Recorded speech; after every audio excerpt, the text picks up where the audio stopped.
Thank you for being here. I'm co-founder and CEO of Mystro. I'm excited to talk to you today about what we do at Mystro and how it relates to student debt and access to education, especially for underprivileged schools. So my co-founder and I started this a year ago as sophomores at Emory University.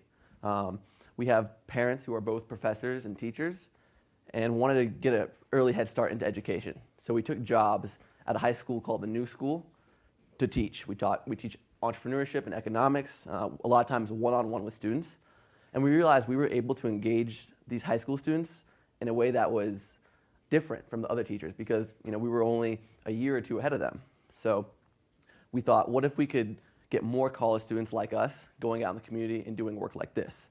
A brief bio on myself. I was in the biotech space before this. My team co-created the Ebola virus strip test used in 2014. And my co-founder, Mayhall, is a Harvard Kennedy Fellow working in the Obama administration, especially with education policy, focusing on community colleges. So we spent this time teaching at this high school, and the big takeaway was it's not going to just take an app and suddenly, boom, we have Einsteins everywhere. It really comes down to the people there. So technology is a great facilitator. It adds a lot, but it's all about how do we find great people. If mastery requires human help, where do we find the best human help? Where do we find the best teachers? Currently, when we look for a private teacher or tutor, we go to Google and we say, who is paying the most for advertisement for this keyword in this area? Or we ask our friends, what are you using for your kid? The fact is their kid's different than your kid, and that means most people either get lucky or they're wrong.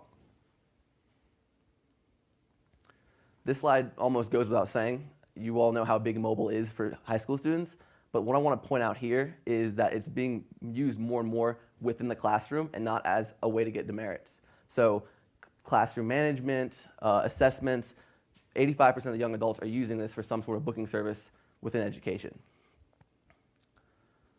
So the three things we identified as the things we want to hang our hat on is personalization, seamlessness, and flexibility. Now these are big words. What do they actually mean for us? So we are a web and mobile app that connects the top college tutors in a city with local high school students. For us, personalized means you're matched with someone who's a great fit, someone who shares your passion in music or for football or has similar college dreams as you, similar career dreams as you. Seamless means don't worry about all the bells and whistles. It happens like it was the way you want it to happen, whether it's booking or messaging or scheduling. And flexibility means it's on your time. Whether you want to use it on the phone, on the web, how many ever sessions do you need? So right now we've been focusing just on Atlanta because we're in person and we have about 500 students in 15 schools at $50 an hour. So a student or a parent will pull out an app, book a session, and it's done, right?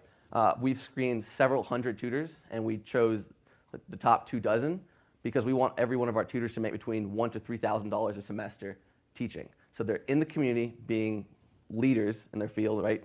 Understanding and getting exposed to what's happening in their cities, as well as they're tackling student debt. Emory tuition is like $40,000 a year. It's ridiculous. My friends in Germany go to college for $150 a semester.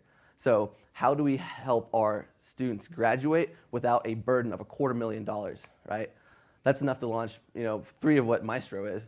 So that was one thing. And I told you our 2 thing was student debt, 1, and 2 is access. If you like $50 an hour, it's about $10 less than the market average, but it's still a barrier to people who really need it most. So what do we do then? So we recently piloted with help from Joe Gebbia, he's a councilman in Brookhaven, to say, hey, districts and governments are incentivized to help underprivileged communities and failing schools increase their graduation rates. So what if, when your students, or your college students, tutor these underprivileged students, that tutoring is free for the students receiving it, but the state or the district pays it against the tutor's student debt or tuition.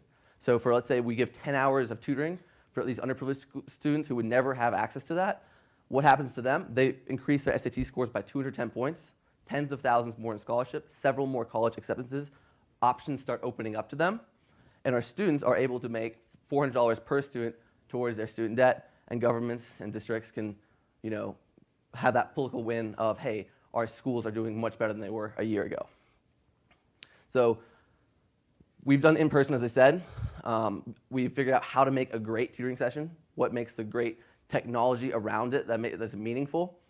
And we've done this all in person, which has been logistically a tornado, right? So now that we're launching our online platform end of this month, can we take what we've learned and apply it to 10,000 students by the end of the year at all 50 states, right? And get education to people who need it most. At the core of all these numbers and all this press, what we've learned in our journey is learning is a superpower, but it shouldn't be one that you can afford.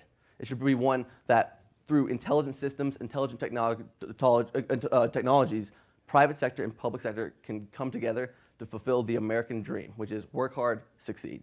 Thank you.